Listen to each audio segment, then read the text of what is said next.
To cure myself, I injected bat genes into my spinal cord. To prevent any uncontrollable accidents, I had Martina strap me tightly to the lab table. But even then, the unexpected happened. A mercenary burst into the lab, and Martina lost focus. When she looked back, I was gone.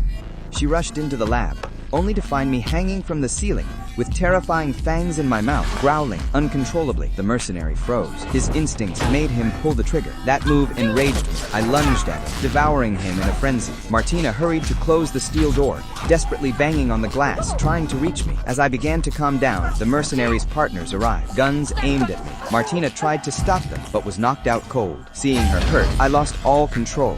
I broke through the bulletproof glass and charged out of the lab. Seeing Martina unconscious on the ground, I thought she was dead. Anger flooded me, and I lost all reason. I dodged bullets with ease, attacking faster than anyone could react. Within moments, the room was empty. The remaining mercenaries, seeing me flee, quickly locked the steel door. But as I tasted blood, my primal instincts kicked in. Seeing Martina down, the urge to kill grew unbearable. Even the thick steel door couldn't stop my relentless assault. Soon, the last of the mercenaries became my prey. They never even saw me coming before I dropped down from above and took them out. When I finally came to my senses, I was stunned to find that the once frail me was now strong, muscular, and full of power. Back in the lab, I saw the carnage I had caused, but I couldn't remember the fight. I checked the monitors for answers. When I saw the footage, I couldn't believe I had become a bloodthirsty monster. A wave of nausea hit me, and I began to vomit uncontrollably. At this point, I knew I couldn't stay there. I deleted all the footage and called for help. I grabbed the remaining serum and jumped into the sea, fleeing fast. I had to return to the lab and destroy all the data. But as soon as I stepped into the lab, my legs gave out and my body craved blood once again. Clearly, the experiment wasn't perfect. There were still flaws. I forced myself to endure the weakness and opened the cold storage where various blood samples were kept. I grabbed a vial of human blood, but hesitated. I didn't want to become the monster, consumed by desire. So I picked up the blue synthetic blood, drank it down, and it suppressed my hunger. Once normal again, I basked in the joy of my healthy body, so thrilled that I nearly forgot about destroying the lab. My eyes had mutated into bat-like ones, and I seemed to have gained the bat's super echolocation abilities. I felt a strange connection to bats. Once ruthless creatures of the dark, now strangely affectionate toward me. They perched on my shoulder like brothers, cheering and hopping around. My incredible intelligence allowed me to master these powers quickly, and I reveled in it all. However, I realized my only flaw. I had to keep feeding. Knowing I was on the verge of losing control, I locked myself in the lab to see what would happen if I didn't drink blood. The results were immediate. My life signs began to drop, the pain worsening, my face once again showing signs of the bat. If I didn't get fresh blood soon, I would die. Luckily, my friend Milo came to visit the lab.